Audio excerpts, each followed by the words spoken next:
So Collision happened. Edge kicked off the show with his entrance. Definitely a way better entrance than I was last week. How they presented it. Um, Edge comes out talking about how oh, it's raining, whatever. He basically talked about the weather before he gets interrupted by Christian. Christian says he has his own security. Um, he says his security is there to protect Edge, not just Christian. He states that in his he'll be in the main event. Basically, Edge saying that the only reason he came to AEW, take the spotlight. And it was he basically came to Collision where he's opening the show while he's going to be in the main event. He also mentioned how in the main event the Blackpool Combat Club had been removed, but Bryan Danielson does come out, and he wants to, and then he mentions how. He also mentions how Bryan basically mentioned how he got Nick Wayne and Luchasaurus banned from ringside as well. Ricky Starks and Big Bill make the way out. Stark says he doesn't respect Adam, aka Edge, or Bryan, but he does respect Christian because the heels like each other, and the babyface likes each other there. FTR comes out and says that they made a big mistake last week and they will earn their way back to become a 3-time tag team champs. During this, Ricky Starks mentions how he says to Edge that he does don't look at me with your bug eyes, sir. I'm talking to Bryan. I'm talking to Bryan. He said, and then Edge says, "It's your stupid slacks, stupid silk slacks, dumbass." And then Ricky says, "Oh yeah, sadly you didn't take the style from the other place." And then Edge says, "You took it from The Rock. Can't help you're a vanilla midget version of that." And really. And then Ricky says, "Oh, that really set me over the edge." Basically, fucking Edge owned fucking Ricky Starks. Fucking treat him how he is a fucking vanilla midget. I fucking love Edge. It's fucking amazing. Fucking great. Eventually, the heels and babyfaces brawl, and then they all get away. Bryan makes an impact for tapping out the security, leading to the main event. Definitely seems like next week they're probably playing an 8-man tag between these people next week. Samoa Joe defeated Willie Mack to retain the ROH TV title. I think Willie Mack was in TNA, or when TNA was basically dead and became Impact. Who fucking cares? DJ Perry says she wants to guide people into becoming stars and champions, and Action Andretti shows up and says he is interested. Juice Robinson defeats Christopher Daniels. A match that's meaningless, and I'm surprised that Christopher Daniels is still wrestling. Jay White proposed to the Juice with an imitation Dynamite diamond ring, which Robinson puts on and hits Christopher Daniels with. And I don't know, they just basically mock MJF. They didn't have the quarters because apparently this whole quarters thing. I didn't know this was apparently Juice Robinson thing, but they didn't even mention in AEW that was his thing. So why should I care so much? It does seem wow, it's. Was it even really his thing? Why even mention it during the time when it's going on with Israel and Palestine? I forgot. Goldust, a.k.a. Dustin Rose, says, "This Wednesday I'm coming for the Diamond Ring Battle Royal. And then MJF coming here and Diamond Ring around your finger. And most importantly, a chance of a lifetime. The dream of mine is become the world champion around your waist. And the path to glory starts this Wednesday night on Houston at DBS, where it all began and where legends live forever." Nick Wayne says he will sit down with his mother next week. Hi, Nick Wayne's mom. What's going on? I understand why Christian's into her. I understand. Kyle Fletcher defeats Boulder. What? Backstage, we see Max to Renee. How about those oral sessions?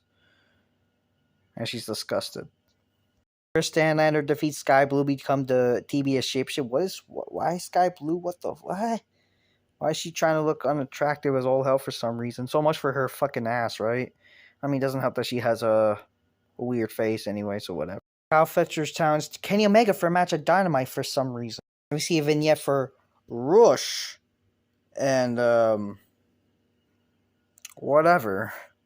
Whatever this group is, who gives a fuck? We defeat some jobber named Turbo Floyd, and we see these people for why? Yo, man, we gotta play the field, man, with this man. We gotta go to the dark alley together and do some stuff. Miro promises to destroy anyone that his wife, CJ Perry, attempts to manage, which, okay, not bad, actually. Least of this going to be announced. So next week they announced Battle for the Belts, not just Collision, but this is what's going on. Basically for Dynamite, Rampage, Collision, um, the Diamond Battle Royal, Timeless Tony Storm will compete or whatever. This match is happening for God knows what reason. Sting will address the fans, which is like, God forbid the stars on the show is good. Who cares? This is kind of funny. We'll see what's going to go on with this. And who the fuck cares? And this is just a jobber match. I mean, a squash match. So, okay, it's like, just squash them, If this match is longer than it need to be, it should literally be like a minute and Miro winning. Announced the next week, Battle of the Belts will follow Collision. So, basically, a 3-hour show next week. And this guy's not wrong. It's not wrong. So, the main event. I will say that this is definitely not a bad match. Christian defeated Bryan Danielson with the assist of Ricky Starks and Big Bill to retain the team championship. Definitely a good match. I will say this is probably one of my favorite Bryan matches because this match involved like moves and whatever. But to be fair, Christian was the one that I felt like was doing a better like wrestling than Bryan. Bryan was just doing more like gayish looking moves. But like at least Christian did moves, in this match. But it's not a bad match. Still, it was good, a good match. Definitely, definitely the opening and main event were definitely made the show good. Christian won. I will say the false finishes in this match did not make sense. Like Christian, he did a spear and then a kill switch, and he could have just won from there. I don't know why they didn't end the match from there. It was perfect the way like they could have ended that match. Like, or at least like something like cheating and then like the kill switch, like what, like why did you like it again? That's the problem with modern wrestling. They're ruining moves that are good enough for finishers. But regardless, Christian won after Ricky Starks used the belt on Danielson, and then eventually the good guys come out with just FTR. Attacking Nick Wayne and Luchasaurus, who were helping Bill and Ricky Starks along Christian, and then Edge came out. They all quartered Nick Wayne and Edge speared him. Edge hits and yeah, the babyface are standing tall while the heels retreat.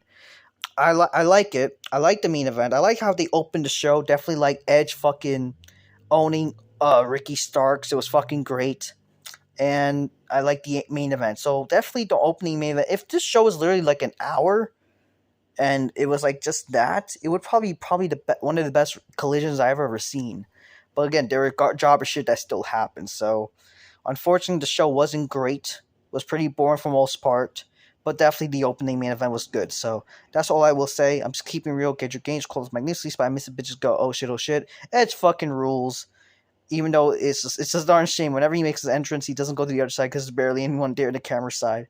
Or anyways, but regardless, good opening, good main event. I would say the show like that makes the show like whatever. It wasn't terrible, but pretty still more so boring show. But it's all right. Until next time, peace. Yeah, bye.